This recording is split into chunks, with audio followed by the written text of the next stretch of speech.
Hey everybody, it's Bob. Welcome to the Modeler's Workbench. Thank you so much for watching. Thank you to all who have subscribed to the channel. And if you enjoy watching kit building, maybe I'm building a kit that you have and you haven't started yet, you like to see what it's all about, go ahead and subscribe.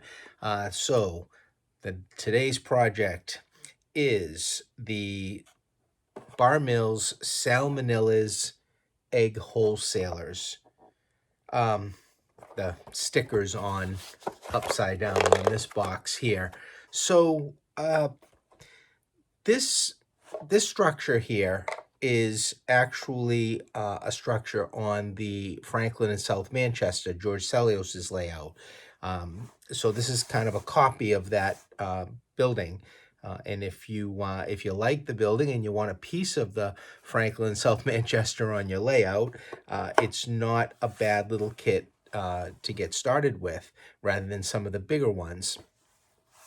So yeah, this looks like a lot of fun. Let's head on over to the bench and get started. All right, the Mills Sal Manila Egg Wholesaler. Me personally, I am not a fan of silly names like this. I like funny names. I have no problem with that, but this kind of, name of a company, I'm personally don't really put on my layout. But if you like it, hey, use the sign. So let's open this up. I've built bar mill kits before, so I know how they come packaged and how they're going to look and how the instructions are laid out. This here, you'll get, this is actually a nice kit because, as the years have gone on and 3D printing has come about, the way the castings are coming in the kits are so much nicer than those white metal castings I'm finding, as far as, flash and ease of cleaning and painting. And in this kit, I'm pleasantly surprised to see that the majority of the castings in this kit look like they're 3D printed on resin. You can smell the resin. So that's really a plus for me, because wall pipes and crates and barrels, they really look nice on this resin material. So I'm pleasantly surprised with that, and happily surprised. These windows do not look like Tichy windows that have come in previous kits. They kind of look like maybe Bar Mills is making these on their own. I'm not sure. I'm going by the way they look and the color of the plastic. The Tichy windows are a little darker gray, and this is a lighter gray. It also looks like the way the windows are held in place. The plastic's a little thicker than some of the Tichy style, so that'll probably need a little more sanding. And the plastic seems to be a little bit harder, or maybe more in the, if you thought of a scale of brittleness, where the Tichy are a little more flexible, these seem to be a little more on the brittle side as far as hardness goes, but that shouldn't be a problem, and they should paint up nice. We've got wood here. It's kind of broken out of what you have. Like, you get 8 interior bracing, 6 pieces of 1/16 square. That's usually always corner boards on your walls, some rafter tails and trim boards. So all separately packaged. And then the other package in here looks like we've got our wall sections, and what else is in here? It looks like the cardboard for the roof is all in here, all laser cut. Some acetate, laser cut acetate, which is a super nice help when it comes to doing windows, because I hate cutting acetate. There's that, looks like there's that sign that that you could sponge paint on the wall. Well, won't be using that. There's some plywood, which looks like the stair risers, and some railings and some doors. Here's the walls. Looks like looks like that northeastern, I believe, is the product of this. It's aged clapboard, where some of the clapboards are wider than others. I really like that look, and I've bought sheets of this to when I do scratch building. So yeah, that's a nice product for the walls, is that aged clapboard. Here's some laser board pieces, window fans and such. And yep, all our walls. It's a pretty good height on this kit, and a nice little round window. That's a nice detail. So yeah, this kit should come out really nice. I'll figure out what these are at some point along the line. Here's our roof cards here. Bar Mills has been putting this stuff in their kits for a long time. It's the rolled roofing, and the laser has put in some of these like nail holes already in them. You could paint this a variety of colors, black and speckled, gray, green, whatever you'd want to use. I think I'm not going to use this stuff here because I'm a fan of shingles, like the Campbell's shingles that a lot of people hate, and I'm a fan of them. I'm not saying I won't use some rolled roofing on this kit. I most likely will. But the main roof, I think I'm just going to go for some old style shingles. And then here's the instructions. So yeah, they looks like you get some photographs in here, and then some looks full size to me, drawings. You can always use these to go back to see how where things have to be, and it's always nice as a reference. I think the color photographs in the kits are a super nice thing to have for a reference if you're building a kit, because you can look at it and really see, hey, yeah, right, I got the wall in the right place, and this goes here and this goes there. So it's nice to have full-size color photographs, in my opinion, in kits. This is kind of nice too. This looks like computer drawing of the way the walls go together, and so very clear instructions with this Bar Mills kit. So again, if you haven't done anything like this before, I think this is really nice to have for reference. They're going to, yeah, this is a lot of kits come like this. This is nice. You'll have the parts, and you can identify them by the numbers, so you know you're dealing with the right piece. It talks about, painting colors that they used and how to use the stencil.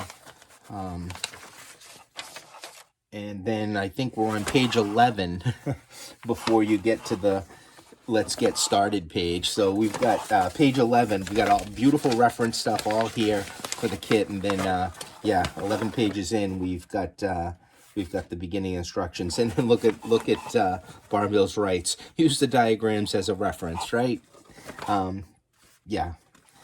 Usually all these kits start out the same. Interior bracing, right? We're going to interior brace. Brace. I do that before you start putting any wetness on the walls to prevent warpage. I have stained walls before bracing, but I've put them under heavy tiles, like floor tiles, to keep them flat as they dried. And if there is some warpage, when you brace them, it'll usually take it out.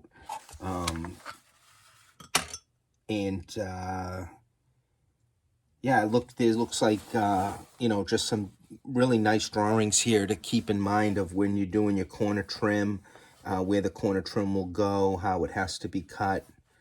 And we'll do that as we go along. I'll show you the way that I do it. And oh, you know what? It looks like those pieces, I really didn't know what they were in the kit, laser cut out, and it looks like that is going to be our a base for the structure will sit on, so it'll be our foundation. So that's kind of neat, right? We'll put that together, and we'll get that looking like concrete. And what's nice about doing something like that is if you get this base together and you get it really square, you can use that to get your walls square as you're building. Which is super important to do. What else do we got? Oh, they've got they got the instructions on how to put the cupola together here. How to put the window fans in, the windows. It's got, if you're going to use the roofing, it talks about, how to lay it in, to do that. Got some nice views of, your assembled structure and how the roofs are going to go down. Pretty well laid out instructions. I think I think Bar Mills is mindful of people who may not have a lot of experience in putting kits together. I believe they're very mindful of that in the way they do their instructions, so that it's laid out very simple for you to follow. And that is really nice, because I've built some kits where the instructions are absolutely horrible. And I've got to constantly be looking at a picture or going back and trying to figure out what goes where. So yeah, that's really nice on Bar Mills' part. And then they've got some signs, and I have to tell you, the printing on these signs is very sharp. It's not washed out, they're not blurry. So that'll look nice too. All right, let me get things to where I want them on the bench, and get started on the walls. All right, so the first thing I did was get that foundation put together, and that is when I noticed that I'm missing some resin pieces. Reading through the instructions, once you get this done here, there are some resin brick pieces that get glued all around the edges for the foundation, and my kit did not have those. So I had just purchased this kit at the Springfield show, so I reached out to Bar Mills, but I haven't heard back yet regarding the missing pieces. So as we go on with the build video, I'll let you know if I hear back and what the outcome was. But anyway, that's how that all goes together. As far as the walls go, I am a big believer in bracing. So as you can see, I did all kinds of extra bracing on my walls, making sure that I was stepped in on the edges, because that is where this piece here goes. And it's good during your build to kind of go and test fit where the walls go together. Make sure you're not interfering. I mean, I've done that in the past where I've had a piece of bracing interfere with another wall that I've had to trim. So it's always good practice to just kind of go around, see where all your pieces go, make sure that you're not going to interfere with anything. And as you can see, these will go all together like that, and I have plenty of clearance there. So the first thing that I'm doing is throwing a coat of creosote black hunter line. Actually, let me back up. The first thing I did was I distressed the walls with some wire, and I started to just lift some of the clapboards up using a chisel blade. I did do nail holes with the pounce wheel. Yeah, and then I put the stain on. And of course, the stain goes on after bracing. Another good thing to do, if you're not 100% sure on how it's going to come out or what colors you're going to use, is using the carrier sheets from the kit on the walls, because it's the same type of wood. Stain them up as you would, or whatever you're going to do for your wall prep. I mean, you can certainly use gray primer on the walls instead of staining. But stain them up or prime them up, and then go through some of the colors that you were going, that you think about doing your walls. I mean, I had tried this antique white, and why I do like it, I have another kit in mind that I think I'm going to use this for, this color. I tried this chalk paint castle, which looked pretty good, but was, I don't know, it was too close to the gray staining underneath. But what I found that I really liked, because I wanted this to look like a building that desperately needs paint, like hasn't been painted in maybe decades. And what I found that I liked the way it looked was this Microlux aged concrete. This is the brush application formula, which means it's a little on the thicker side. And I like the way that looked. It's kind of this gray with just a hint of that yellowish kind of concrete color there. So I think it's going to look really good. All the windows were cut out, and all the flash were taken off of them, and they're drying now. They're primed with just gray automotive primer. And I need to finish up all these walls here, and go to work on painting, and wait to hear back from Bar Mills regarding the missing pieces on that. Okay, so the windows, again, like I had said earlier, after they were primed with the gray primer, I just threw a black wash over them to just slightly darken them off that light gray primer, and then I sponged with the same color as the walls, which is the aged concrete Microlux, and then where the sponge couldn't really get into this sill, I just usually just touch it with a little paintbrush. I'll always be honest with the kits. If there's something I don't like about it, I will certainly tell you people about it.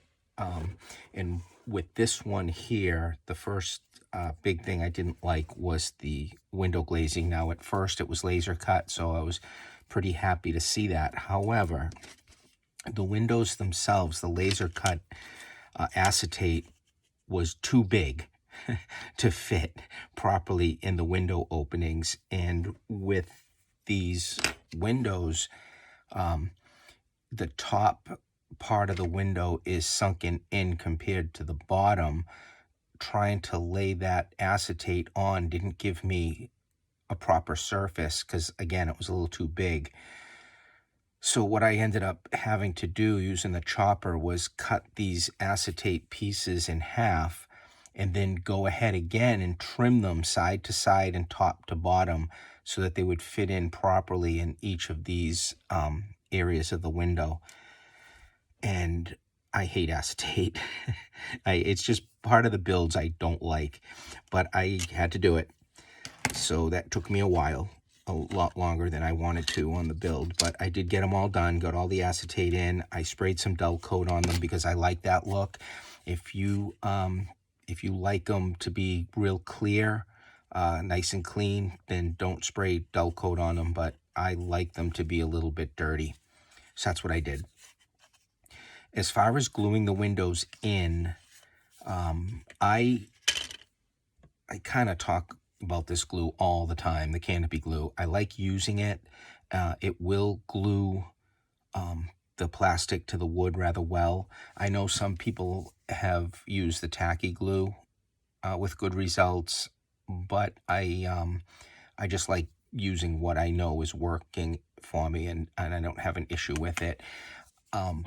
Sometimes you look at gluing plastic to the wood and you may want to jump on using, a CA glue, but I will tell you, don't do it. Even if you're super careful, the chances of pushing some of that CA glue out of the ends here and onto the wood is so high. I mean, I can almost guarantee you that it's going to happen. And the CA glue on the wood is a nightmare. Once it gets on there, it's so hard to get off. Whereas if the canopy glue, where I'll put some in there and it'll push out the ends, I just, flip it over and take a toothpick and then just clean that canopy glue off, and it works great. So I have been working on these doors also, which are laser cut. I did the same thing. They were primed with the gray, sponged the wall color on, but then I went back over that wall color with a very, very light sponging of an off-white, and it will, it'll give you enough difference in the color between the door and the wall, but yet still be around the same color as the door and the wall. And I will go back and do some more weathering on the bottom of these after. And as far as pushing the doors into their openings, as you can see, you take some of this strip wood here and put the top in first, as the header piece, and then your sides, and just glue those in with like wood glue or canopy glue, whatever you want. And then that will get the opening pretty close to the right size for the door to push in. I did lightly sand the a top edge and a side edge ever so slightly, just to get it to fit in nice and snug. And whenever you put in doors like this, or like the doors going in these openings here, just take some cardboard from like the roof cards of the kit. You'll always have some extra cardboard on the sides here, and just glue them around to give you a nice gluing surface for the back of that door. And in doors that are going to have windows in them, obviously don't put a full piece of cardboard across, because it'll interfere with that window.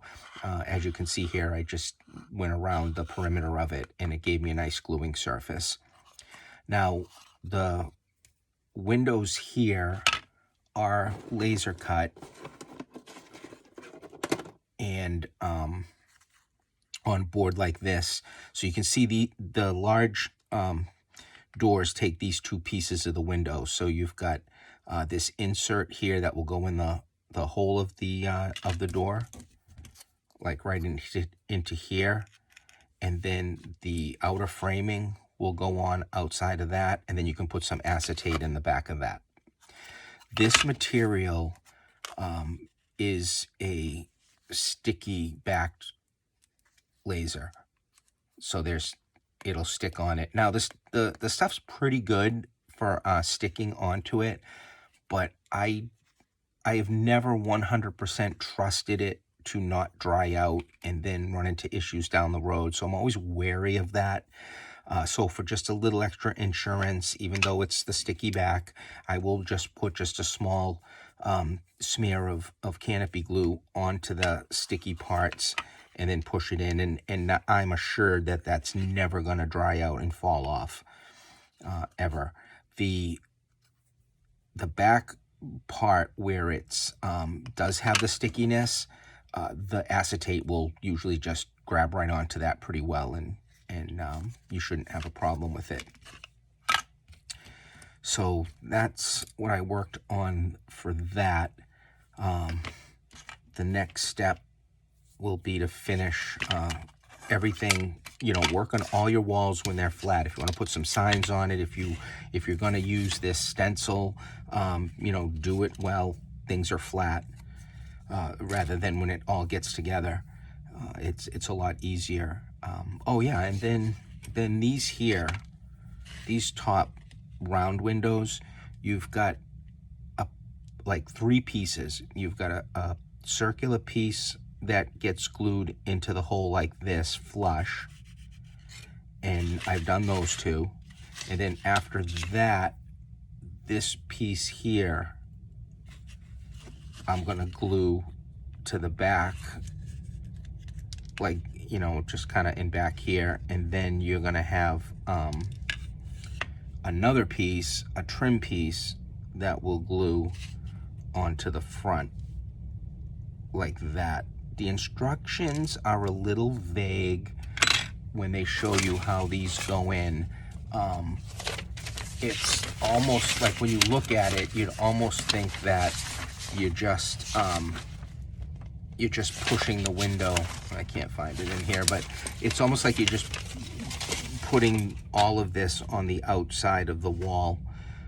And that might have been the intention. Maybe you're supposed to put it out here and then the other piece go on here. I'm not sure, because again, the instructions are a little vague on that, but as you can see, it sticks out way too much.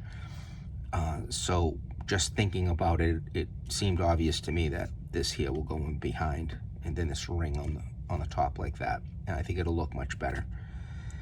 So let me work on the rest of the wall stuff, and when I come back, I think we'll be further along in the build. All right, so let me go over a few things with this kit that I've been running into. Now, I know that I mentioned this earlier, but when you look at the instructions or even the photographs, you see where they want you to put this circular window on the outside of this wall, but then there's a trim that goes around it too. And when I, held it in place before I glued it, it really sticks out far off of the wall. And honestly, in the real world, a nice circular window like that would not be mounted on the outside of the wall. It would be inset. So that's what I did. I glued it on the inside here, and then I put the trim piece on the outside so that that circular window's inset, and there is a trim piece that goes around in that inner cutout circle. So I don't know, for me, I think it looks better, but if you're building the kit and you want to put it on the outside, then obviously you're free to do that. Now, the acetate issues that I had with the regular windows being oversized, I had the opposite with the acetate for the circular windows. They were undersized, so they didn't cover at all the full circular window. So I just grabbed some scrap acetate that I had and canopy glued it to the back.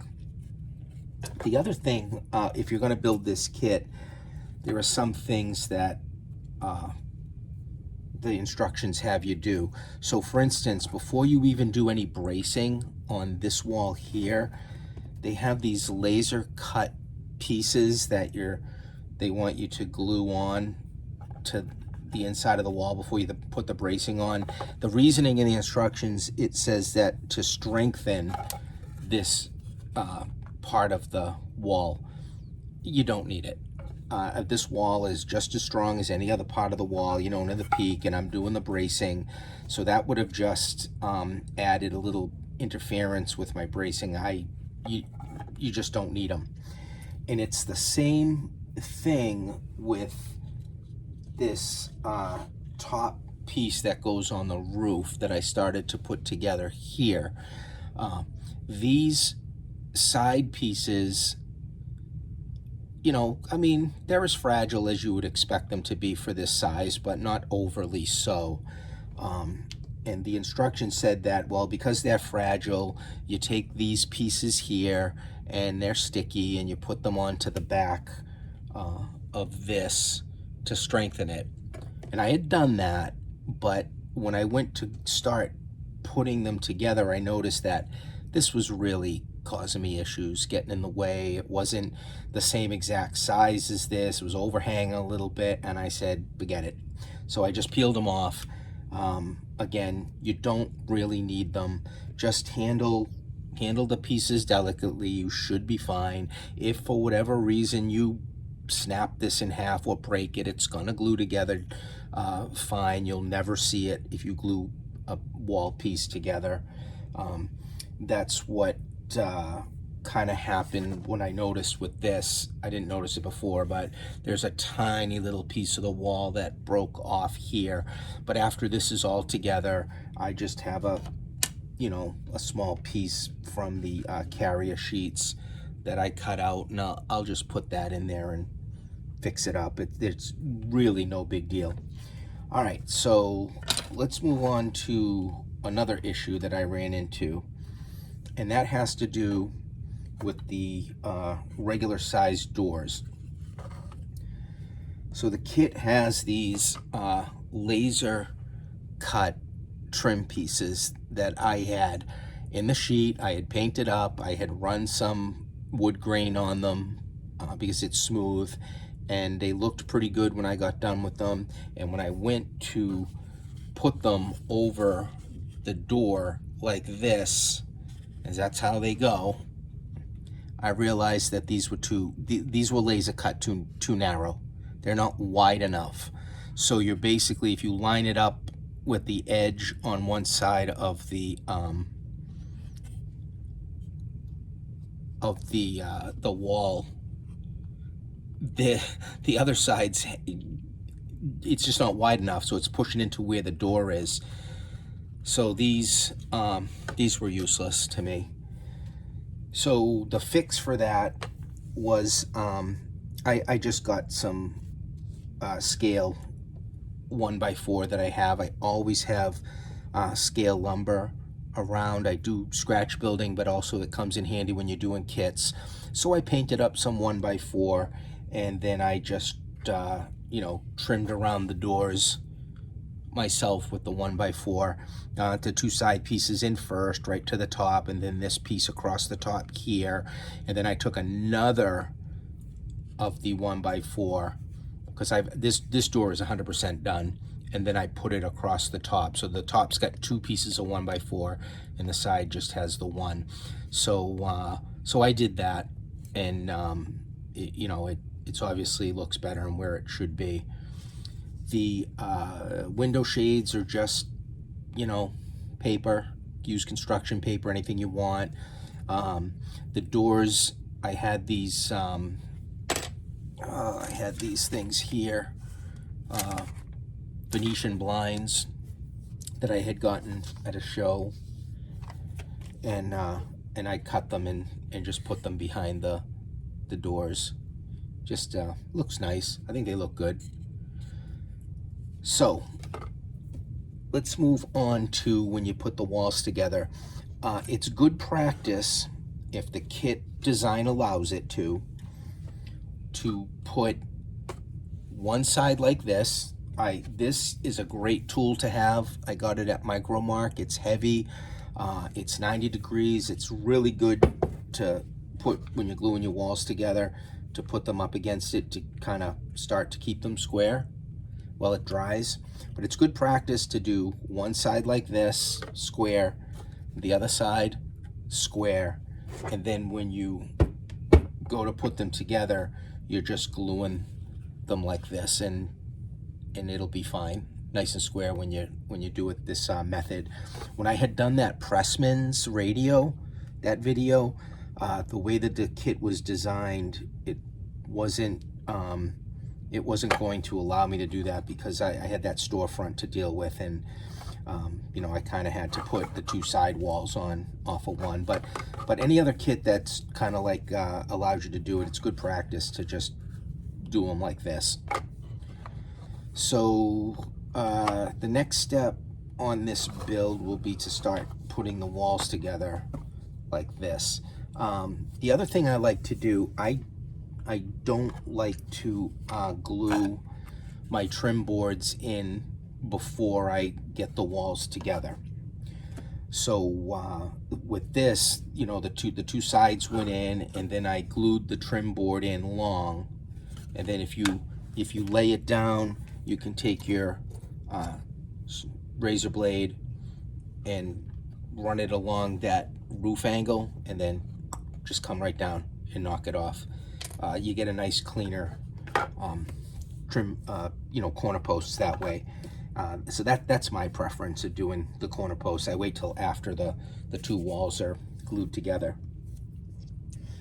So yeah, so I'm kind of plugging away here. We'll get these, my next step is to get these together. I got the doors to finish trimming, and once that is on, I've got this wall that needs to be glued in, and then I've got on the other side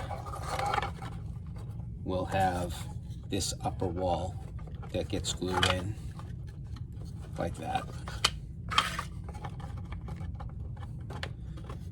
So I'll get all this together, and then it'll be time to move on to roofing. Oh, there is something else I wanted to show you. The instructions for the kit have you put the top bracing above the windows using like 1/16, but this doesn't make good bracing. It's not strong enough, and I like good bracing. And I believe the reasoning when I'm looking at the instructions for them to tell you to put the smaller piece of bracing in here is because of these slots that are cut that are going to fit the rafter tails, but there is totally enough space in here, even blocking the back of those cutouts for your rafter tails, which are going to be this like 2x6, and there's plenty of room for gluing to get in there. So and when I get to the rafter tails, I'll show you how I cut those and get those in. So yeah, let me get some walls together, and then we'll move on to roofing. Okay, I did start to paint some of the castings, and I'm a fan of whatever material that Mills is using for these resin castings. I didn't even prime them. The surface and the texture of the surface looked as if I really didn't have to prime them. I just threw some a Vallejo brand paints. I find these better than craft paints just for the pigment quality of them. So when I paint castings, I usually use Vallejo. I don't use cheaper craft paints for castings. But so far they're painting up nice. That's just one coat of a dark rust on them. So let's move on to the main structure and what I've been doing with this. I did want to make sure that the roof was properly braced. So I went ahead and put a bracing on this part here, and then this here has got some bracing on it. And I started to put bracing on the upper part here. Going back to what I continually say about working through the steps ahead of you when you're building, maybe test fitting pieces and seeing how they go together. It can kind of save you some issues. So for instance, this is one that, just by test fitting the roof, I was, able to make sure that my upper bracing went in the right spot. This roof here gets folded, and then this little cutout here suspends that top piece. And when you're putting your upper bracing in, you'd have to make sure that it doesn't interfere anywhere in here. So that's why I held it down. And then I also started to test fit the roofs. Now, the smaller roof here fits pretty well. It goes up against that wall. I've got enough space between those windows in the beginning of the roofing here, so that looks good. My overhang looks good underneath, so I'm happy with that. However, this roof card is too small. So if you were to look at the instructions, look at the photos on the kit, you would have this wall go in like that, and then your roof card would come up like that. But what's happening, and this is my this is for me, like what I like or don't like, is that our window sills are right on top of that roof there. So when you put it up against that, you've got that if you like it. Now, if that doesn't bother you, you still have an issue with the roof being too small, because when you flip it over, my overhang isn't very much at all for these rafter tails.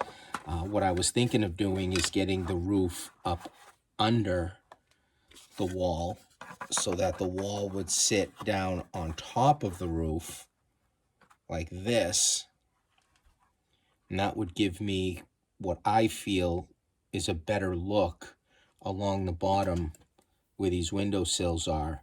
But again, roof card's too narrow. So either way you would do that roof card, it's just not cut big enough. So I'm gonna have to make another one of these roof cards to deal with that. So that's what I am going to do next. I'm gonna get this roof card in.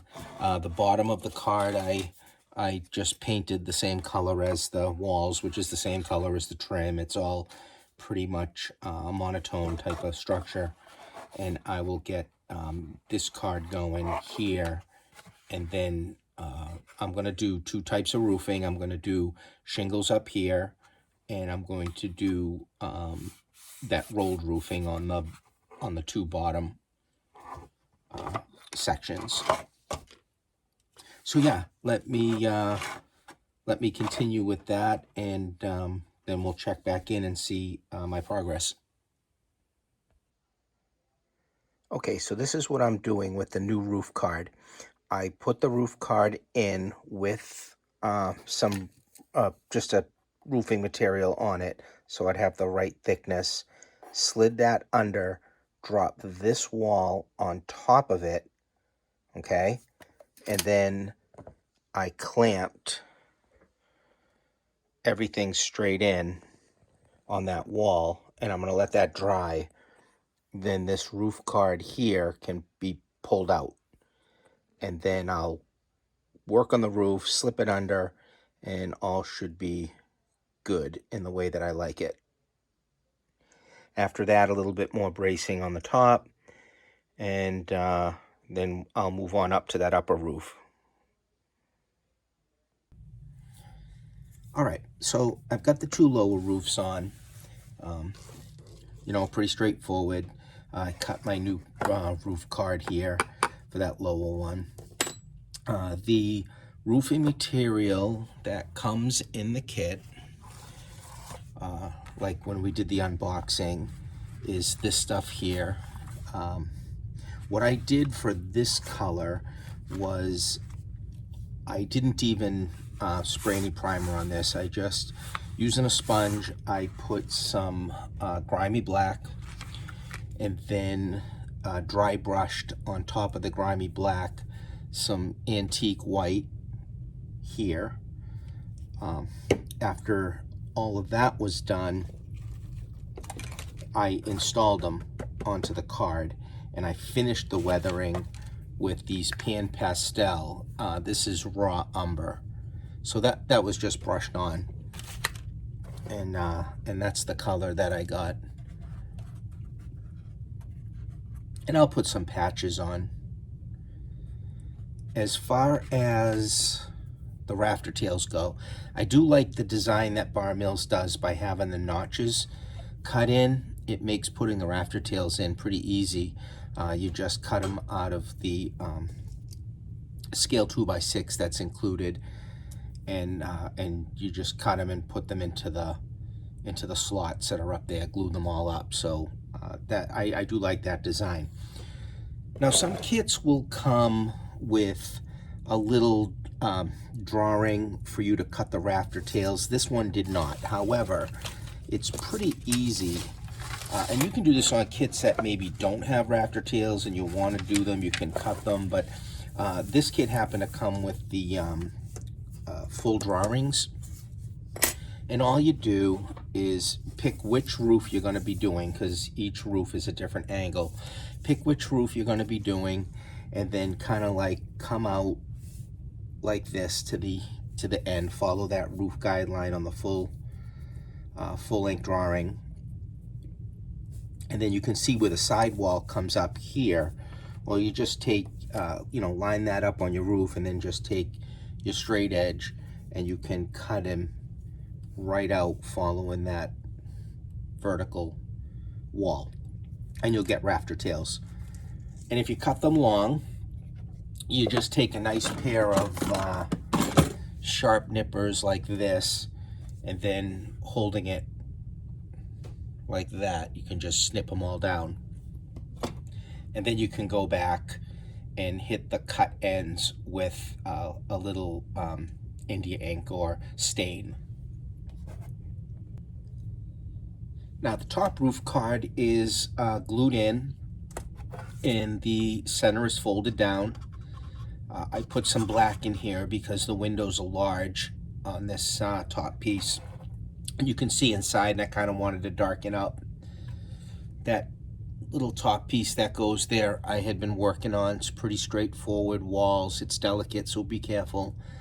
Then you you glue on the window frames here, and I will save the windows for the end because you can have them open, and they'll glue kind of in the open position. So I'm gonna save that for the end. Those little louvers are glued in from behind. They're glued onto a piece that's like a backing, and then the backing is glued from behind, so they inset in the windows, and that will just fit into that space like that.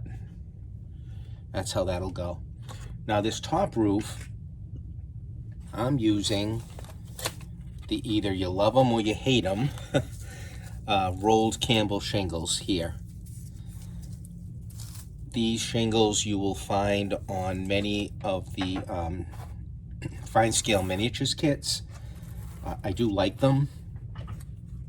They have an adhesive in the back, and you just kind of I'll just cut a bunch to length a little bit longer than the roof, and then I will just dip my finger in some water, hit the bottom, and I did draw some guidelines on that there. Those guidelines are around what, 2 centimeters or so. 2 centimeters, 2 millimeters, I mean, 2 millimeters in width. And I just drew the guidelines going up. Maybe it doesn't fall on the line, but at least it'll give your eye something to follow to keep the shingle strips relatively straight. And these shingles are meant to look like old shingles that are, we'll turn them up and weather them and all that. Now, as far as roofing goes, these have the adhesive back that you'll wet them with water. These have a sticky back here, but the stickiness doesn't hold at all, like at all, onto the cardboard. You put that on the cardboard, and it just comes right off. So I did have to glue the this material down onto the cardboard. I did glue that. So I put these on long, following the lines, and every maybe 3 or 4 courses I get up. It's easier when they're dry. It does take a little bit to dry, but when the ends are dry, you can just take a straight blade and come down and follow the roof and just slice them nice and even, and you can see how they'll come out. You're supposed to put some trim in here. I think I'm going to take some extra trim, maybe 1x4, and kind of go up and trim all of the wall ends like this, just to give it a really nice finished look. So I think I'm gonna do that when I'm all done with all the roofing. As far as that resin casting that's supposed to make up the foundation, I did reach out to Bar Mills. They had emailed me back and said that they were going to mail me some. I still haven't gotten them yet, so when I get them, then we'll move on to getting those primed and painted for this to sit on.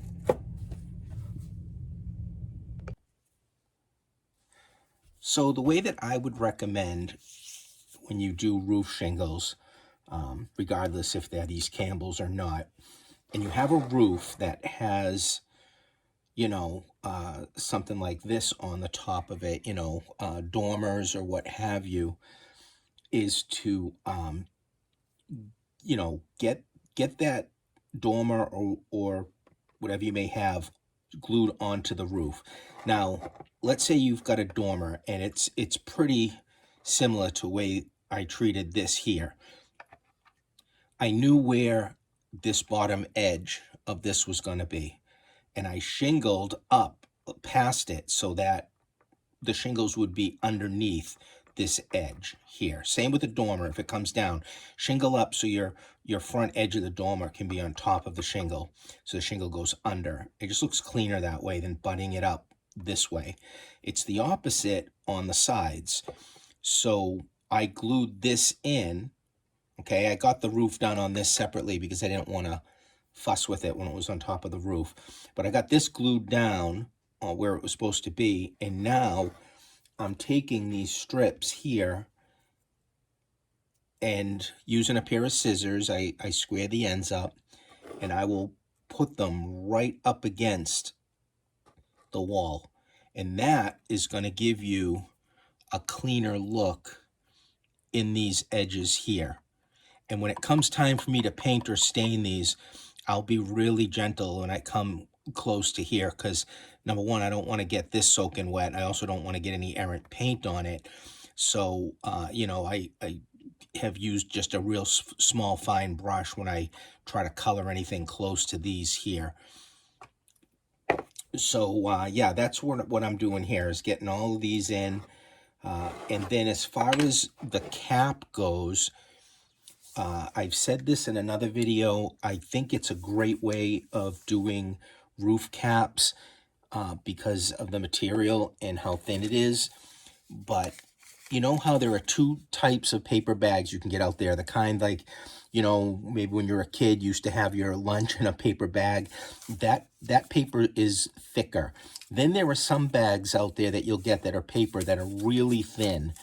And I always take those down to my my workbench area and put them away, because where it folds on the edge of that bag makes a really nice roof ridge cap. So I measured, put a straight edge off that folded edge, measure about 2 millimeters or so, and slice it down. And then you'll have a really nice thin piece with a beautiful crease in it to sit on top, glue right on top of your roof. And that's what I did here. As far as the Campbell style shingles go, I think it's the same material, quite honestly, because it stains and paints exactly like these shingles do. That's why I like it. But I've used this on other roofs only because of how thin it is and how nicer it looks than maybe, like a regular envelope you can use, certainly, but it is on the thicker side. So I go for this because it is thin. So when I finish this roof here, I'm going to move on to some of the trim pieces that go on underneath the eaves. And that's why it's nice to have some strip wood at your bench, like in your arsenal, because when you do a kit and you're not maybe quite happy with the way that the edge looks where the roof comes down onto it, this one here gave me a little issues with gluing down and staying down. So there's a little glue in here. Well, that's going to be all hidden by just a piece of like 1x4. 1x4 is great for edging, any of these areas here where it comes down on the roof, and it just makes it look so much nicer. And even when two walls come together and you have that inside corner, just a piece of 1x4 in that inside corner really finishes it off nicely. So yeah, I'm just plugging away on the roof, and then I'll move on to treating the roof as far as weathering goes. So all the shingles are done, and if you're gonna use the Campbell shingles, don't expect to have a roof that looks really nice and new and clean. Shingles, Campbell shingles, if you want a roof that looks old and weathered and beaten, I really like using the Campbells.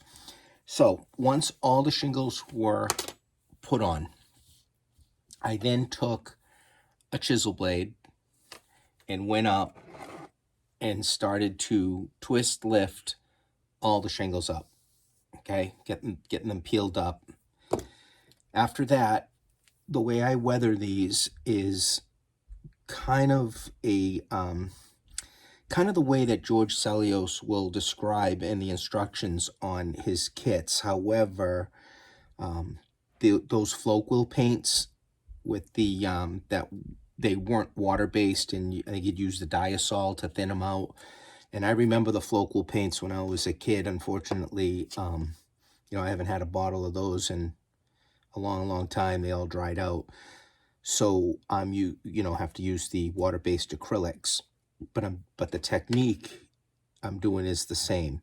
It's just with the water base, I have to be a little more careful with how wet I get this roof, because it's not gonna dry as fast as using like a paint dipped in the diasol. So the first thing that I did was I took a stain. Okay, you can use your own homemade AI or a black stain. I've been going through this bottle of the Micromark stain, and then vertical brushes from the top to the bottom. That's what I did. And after that dried, and honestly, when you do that stain, you're still going to have some shingles that are that light brown color, and then you'll have some of the darker ones, and that's great. I just kind of got those black streaks going down. After that, I made a thin wash of this Quaker gray. Any gray will work. I've used slate gray before. It comes out nice. And then again, it's a thinner wash, enough that the color will show through, and not that my brush is completely soaking wet, but just that there is some of that wash on the bristles. Vertical from top to bottom, I put some gray in. I think I went back twice just so that I could see the gray in there. So now I've got the color differences I've got the brown of the shingles, I've got some of that black now, and then I've got some gray. And once that was dry, I also did a wash of the grimy black and a rust color. You don't have to use the Micromarks. I happen to like these paints. So in the same container, the same little styrofoam plate container, you can see the remnants. I had black on one side and the rust on the other, okay? And this is kind of how George describes the way he would do it, was that he would dip the brush in the black and then dip the brush in some of the rust, and you're gonna start to get that dual color kind of action going on with your vertical from top to bottom streaks. And that's what I did. So now I've got the dark black, I've got the rust colors, I've got the gray underneath, I've got some of the brown in those shingles. The thing, I've mentioned this before, the thing with anything you do, whether it's a roof or walls or painting castings, once you get to 3 color values or beyond, but like the minimum of 3, your realism is going to look a lot better. When things are just one color, that's when it looks toy-like. You hit that magic number of 3 different color values on something, and then boom, the realism kicks in. So I've got quite a bit of color variations going on the roof, okay?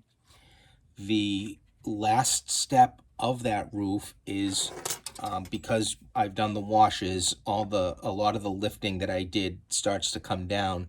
I take my chisel blade and I then again go up and lift them up for a final time, curl them up, get them all lifted up, give you that nice 3D effect.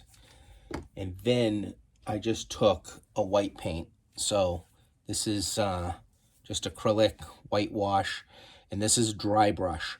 So a dry brush, most of the paint off, and you're gonna stay up high and just hit the top edges of those shingles that you lifted, and that will give you that little bit of white on those shingle edges, and that'll just make them pop. And I'm happy with the way this color came out. I think it looks great. Definitely weathered. So yeah, that was it with the roof. Once that was done, I glued in these little windows that are on either side up here. And then I did start to put the castings in here, painted up, just some gray and rust colors on those. And then I started to put my final trim pieces here on either side of the upper roof. And then what came in the mail from Bar Mills was a replacement of my missing foundation pieces. These are resin, made to look like old brick. So they come longer than what you need. This was the base that I had put together, and they get glued on here. The way that these were casted, if you looked at the ends, you could see where they would fit together like a puzzle piece, or the corners. It doesn't really look that good when you put them in. If I remember the instructions, I think it mentions that a nicer way to do it is to put 45-degree angles on them. And that's what I did using the miter, hand miter box. So I would just lay the piece across, make my pencil marks, and do a 45-degree cut. So I've got one corner done here. And I'm choosing to paint these after I put this on the whole thing. That way the paint won't wear off me handling it. And I did wash these with soap and water prior to getting these cut and glued on. So I'm just going around the edges here. I'm using a combination of some CA glue and some of my canopy glue. So I put some canopy glue on there and then some dots of CA, and then I would glue them onto there, and I would just use some of my modified clothespin to kind of keep them down while they dried. And so once I get this whole surround done, I'm going to prime it and then paint it, and then after that I'll see how well it's going to sit on this here, because this is the foundation that the building will sit on when we paint it up. So yeah, that's going to be the next step in the kit build, and then we'll see how it all goes together after that.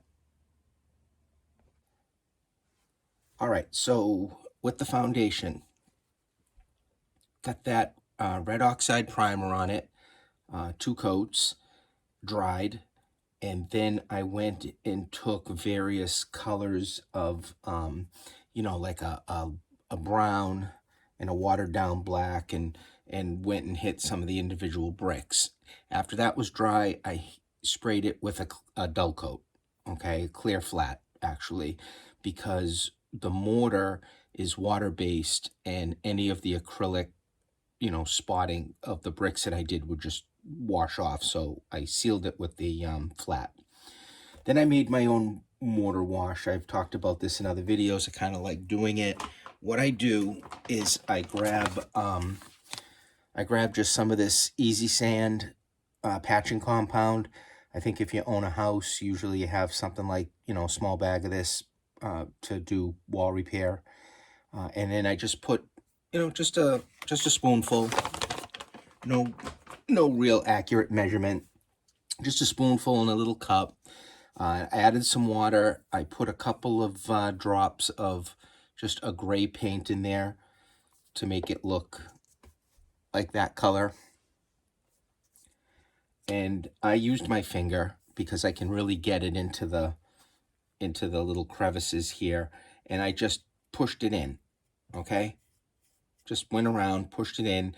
It dries pretty fast, this stuff. And it's already starting to kind of set up on it.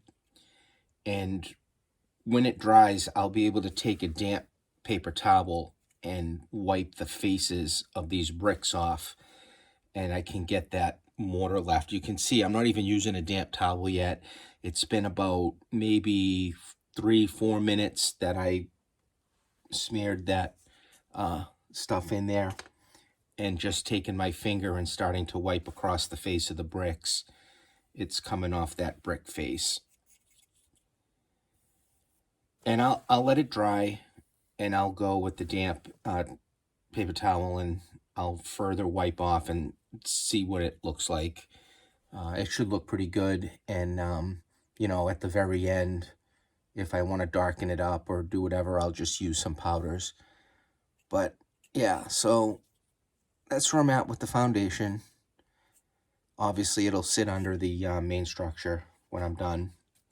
As far as the main structure goes, I've been putting some of the exhaust castings here and there on it, so I'm just figuring what I would like, where I would like them, and just going from there.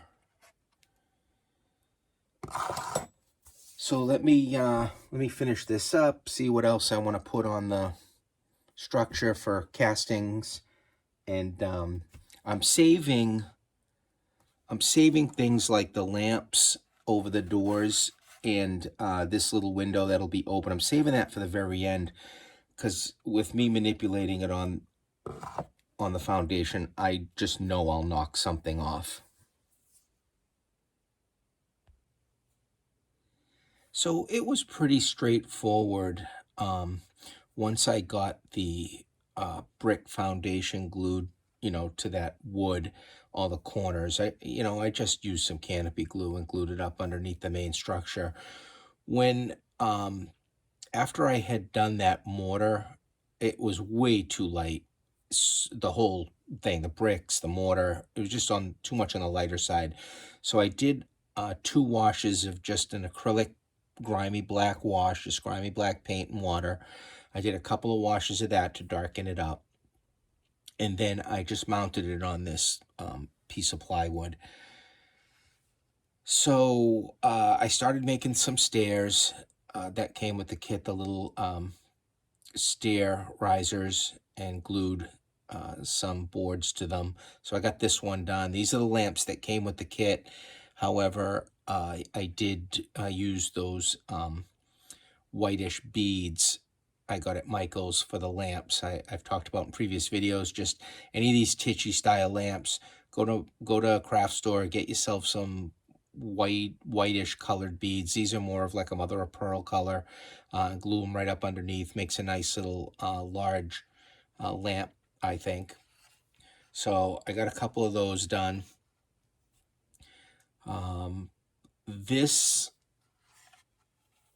This casting didn't come with the kit. It's one of those FSM castings that you can buy aftermarket, and then just some wire for to hold it up against the roof. This pipe here, I usually keep some thin pipe around for doing stacks. It's like this stuff here, 8125 brass tube from K&S. You can get this hobby shops or Amazon. I just blacken it, paint it, and I think it's really nice. I think it scales nice for all of those thin pipes you see on buildings, and I really like using them. And I mean, the kit comes with a lot of these roof castings. I mean, pipe castings. I didn't use them all. I'll use them on different, projects that I do. I don't want to overload this kit here with all these castings. So it's kind of nice little bonus. It'll have some extras. And then these bumpers here, all these guards for the docks, just paint up and push up against it. I'm never really going to see the back of this structure here. This this is some of that stuff I got from from Timo when I did the video on products from there. I just I sliced them in half with a pair of scissors because they're kind of like oval shaped. So I sliced them in half just to try them out. I don't think they look too bad. Throw a little color in there. So this was a Boston company that did boots, shoes. I decided to go in, look at old businesses from a long time ago, come up with names. So William H. Leonard was a real company in Boston. So that's what I used there. I'll continue on doing some final work here. I did start painting some of the castings up that came with the kit. This is a nice little corner casting, kind of like it. I'll probably just put that in the front like that. So let me keep plugging away. I get a little bit more to go, and then we'll do some final pictures. All right, so you can go on and on to keep putting details on it. Some of the finishing touches you do, some weathering powders all along the bottom edge and the bottom of the doors really make that look better. Little weathering powders under the windows. It's kind of cool thing to do. Maybe some, whenever you have pieces of your strip wood, all those little bits, you just, glue them all around, lean them up against the wall. That's always cool. Any of the weeds and stuff up against the foundation, we've all seen how that really plants the model down onto the diorama or your layout. I don't know where I'm going to put this one on the layout. The layout has foam, so if I, maybe cut an area that this can sit down in and then kind of blend it all into the surrounding. But the kit was a lot of fun to build, other than a couple of hiccups. It went together fairly easily.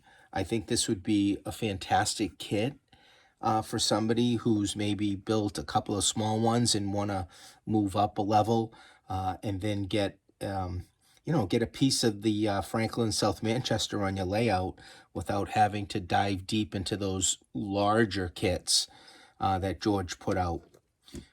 This would be a really nice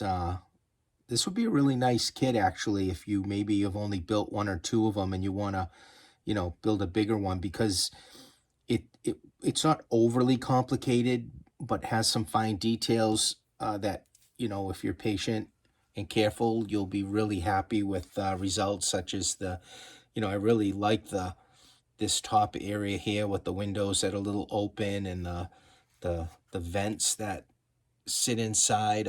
I really like that. I think that's nice.